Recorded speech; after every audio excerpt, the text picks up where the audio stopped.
Welcome back. Travel Weekly has been updating travelers on the reopening plans of popular Caribbean destinations. Let's take a look. St. Lucia, as we all know, announced its phased approach beginning the 4th of June. The publication notes that Minister for Tourism, Dominic Fede, said that Phase 1 includes the opening of Uanora Airport to flights from the U.S. only. Visitors will be required to present certified proof of a negative COVID test within 48 hours of boarding their flight. Barbados is in Phase 3 of reopening, which allowed a number of businesses to reopen based on mandatory health and safety protocols. The airport is closed to international flights through to the 30th of June. No timeline has been announced for its reopening. The cruise port is also closed until further notice. Aruba announced a tentative reopening of its borders for inbound travel scheduled between the 15th of June and the 1st of July, with a formal announcement of the official date in the coming weeks. Visitors can expect plexiglass barriers at front desks, digital keys, and contactless check-in. The protocols extend to national parks and tourist attractions. St. Martin has no date yet for the resumption of international flights to the island. Some businesses and services have reopened, including taxis, food vendors, primary schools, and government services, although an island-wide curfew remains in effect from 9 p.m. to 6 a.m. The third phase of the reopening plan takes effect on the 1st of June and will include bars, dining restaurants, hair salons, religious services, souvenir shops, clothing stores, among other businesses. The Bahamas is in Phase 2 of its national reopening plan. Several of the Family Islands have resumed commercial activity. Cuba is preparing to reopen its airports on the 1st of July if COVID cases remain under control. American Airlines confirmed that it will begin operating 4 daily flights from Miami to Havana on the 7th of July.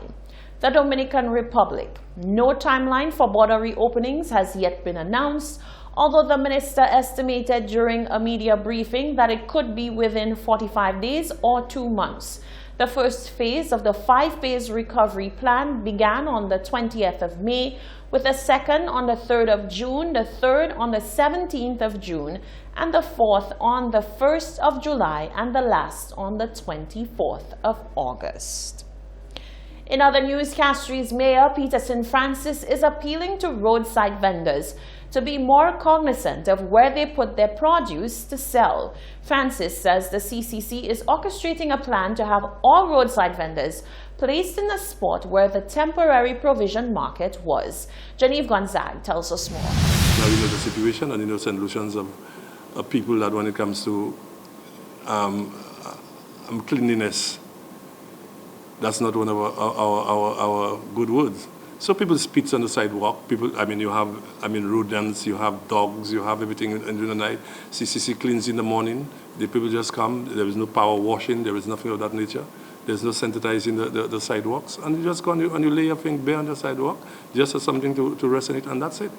Castries Mayor Peterson Francis has called for an end to the unhygienic and unsafe practice of placing produce on the ground for sale along the streets of Castries. The mayor says it is of grave concern that health officials have not done anything to cease what he believes to be a downright unsanitary practice. We have authorities in this country. The matter of fact, we have environmental health, we have the Ministry of Health, the different departments, and we have tolerated these things year in, year out for years. And as you rightly said, now is a difficult time with the COVID, in spitting, in doing everything. You might be able to catch that pandemic.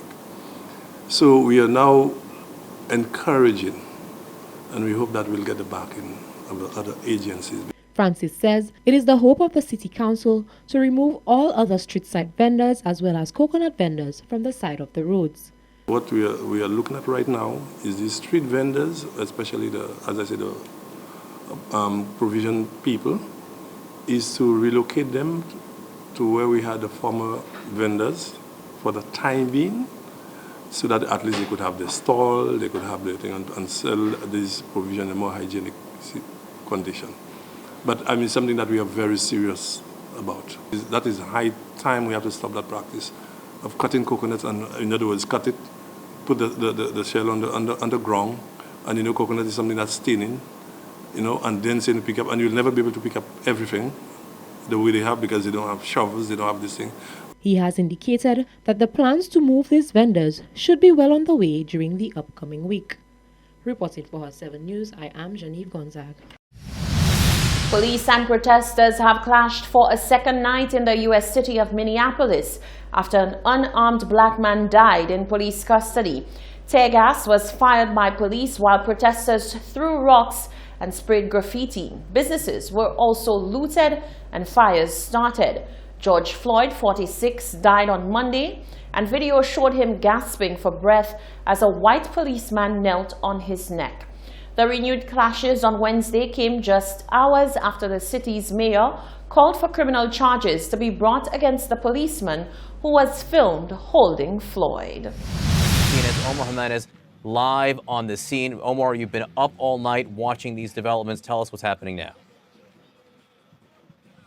Well, John, frankly, Minneapolis is waking up to parts of its city on fire. Parts like where we are standing right now, basically across the street from the Minneapolis Police 3rd Precinct, which has really been the central location for these protests. Protests that, as you can see, devolved into riots and multiple structures on fire.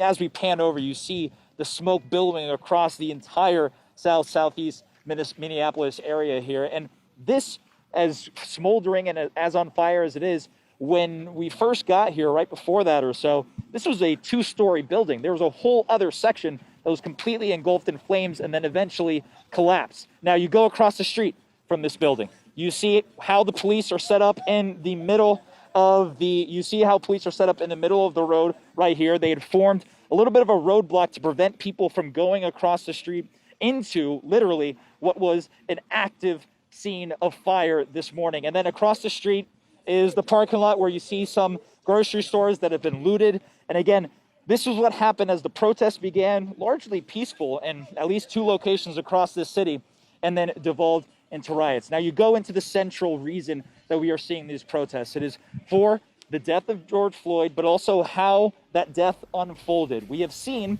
that while the officers were fired pretty quickly, the 4 officers involved within 24 hours of this happening, the family says they want more than that. And that is a mentality that we have seen echoed throughout the protesters. We have seen the mayor of Minneapolis chime in on that as well, saying that these officers needs to be charged, and at least the arresting one, he does not understand why that officer is not behind bars. We do know the investigation is still playing out at the FBI level, at the state level and beyond, trying to gather all the facts.